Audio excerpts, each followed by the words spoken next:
Bom, já que você conheceu a série, então, vamos adentrar no assunto de hoje, de manutenção, e entender o seguinte, até para a gente contextualizar aqui. Quando a gente fala de sistemas de impermeabilização, a gente já falou várias vezes aqui que cada sistema tem a sua vida útil, a sua durabilidade, né? E aí tem os projetistas que colocam lá a vida útil de projeto, né? E tem a vida útil do material, tudo isso que a gente já discutiu. E vocês que são aplicadores, vocês que fazem fiscalização, vocês sabem de fato quanto tempo tem de vida útil cada sistema ou isso é muito variável? Olha, polêmica logo cedo, hein? Logo de cara, a primeira pergunta. Essa pergunta é boa, né? Essa é boa. Quer falar um pouquinho do que a gente comenta com relação até às questões de vida útil, né? O que é a vida útil que a gente conhece hoje como referência, né? Ela é uma estimativa de quem tem experiência. Então, foi baseada nas experiências de aplicadores, de fabricantes, de projetistas, que chegou em parâmetros que a gente tem hoje para referência. Então, a gente brinca, né? O que é as vidas úteis, a vida útil de referência para a gente? É o chute de quem treinou.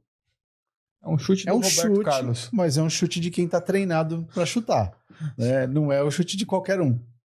Mas não deixa de ser um chute. Ele é baseado em empirismo. A gente não tem nenhuma técnica, nenhum ensaio que possa determinar a vida útil de referência futura, porque nós vamos entrar no que nós vamos conversar nesse podcast. A vida útil real depende da manutenção, depende do uso. Então, acho que esse o principal ponto ali. É um ponto de partida, é um chute de quem tem experiência, mas ele ainda é uma referência, não é? Eu, quando estava se escrevendo o manual de referência de vida útil para o IB, eu cheguei para uma das pessoas de maior referência de impermeabilização, que é a Maria Amélia. Ela começou a trabalhar no IPT, depois foi trabalhar em fábrica, hoje ela é consultora de impermeabilização. Eu virei para ela e falei, mas de onde você tirou esses valores? Ela falou, da minha experiência. Aí para ela, legal, bacana, importante. Só que os prédios da década de 60 e 70 são dimensionados no estádio 2 e os prédios novos em estádio 3. Como que isso interfere? Ela falou, isso daí você que vai descobrir daqui a uns anos. Porque não tem. A gente precisava sair de algum lugar. O que é estádio? É o estádio de deformação da estrutura. Ah, tá. Todo mundo fala estágio e eu descobri com um projetista que ele me corrigiu numa obra, é estádio. Mas segundo ele, não foi atrás da informação. Se estiver errado, corrijam aí. Dá o nome do projetista para lascar com ele. Porque antigamente, devido ao custo do aço, então se fazia estruturas que deformavam-se menos, porque se usaria menos armadura na estrutura. Isso solicitava menos da impermeabilização. Agora, por exemplo, você tem aqueles prédios de Balneário Camboriú que movimentam. Inclusive tem um vídeo famosíssimo da água caindo da piscina. Você acha que aquela piscina, no último pavimento, vai ter uma impermeabilização que vai ter um desgaste maior ou menor do que uma piscina enterrada que não vai ter movimentação nenhuma? Borda infinita. Eu e o Alexandre, a gente trabalhou em uma obra aqui no interior de São Paulo, que era uma piscina de borda infinita, onde as 3 paredes laterais eram enterradas e só a borda infinita ficava em balanço. Essa parede vai ter uma movimentação muito maior. Isso vai influenciar na vida útil do material, ainda mais pensando em questão de manutenções e todos esses assuntos que a gente ainda vai conversar nesse episódio. E você sabe que no meu mestrado, eu estudo outra área, né? Eu estudo acústica. E quando você vai olhar a literatura, você tem uma separação para que você possa identificar se aquele trabalho tem a ver com o seu ou não, que é os trabalhos que são feitos em laboratório e os trabalhos que são feitos em campo. Os estudiosos entendem como coisas totalmente diferentes, porque são, né? Como você falou, essa piscina aí, você tem 3 bordas enterradas, uma borda, né, suspensa, que está lá numa região que o clima é assim assado, o volume de água é assim assado, totalmente diferente do laboratório, que é algo muito mais bem controlado. Mas, lá no laboratório, você faz um ensaio, né, e você conta os dias para verificar o resultado, você consegue deixar ele por muito mais tempo do que você precisa, e assim você vai coletando informações. Onde que eu quero chegar aqui com relação a essa questão de vida útil, e eu acho isso polêmico também. O projetista faz um cálculo lá, baseado numa estimativa, de que aquele sistema que ele está colocando para sua obra vai durar em torno de 8 anos, por exemplo. Aí você pergunta assim para ele, assim, bom, todos os projetos que você fez, que você colocou esse sistema, você já avaliou se passou de 8 anos, se foi menos que 8 anos? Porque para mim, colher resultado do campo é você ir depois e avaliar se deu certo ou não. Né? Perfeito. Só que aí tem um monte de interferência. O cara pode ter subido na laje, se é uma laje que a gente está falando, né? Pode não ter tido uma manutenção preventiva, que para chegar naqueles 8 anos precisava ter manutenção preventiva.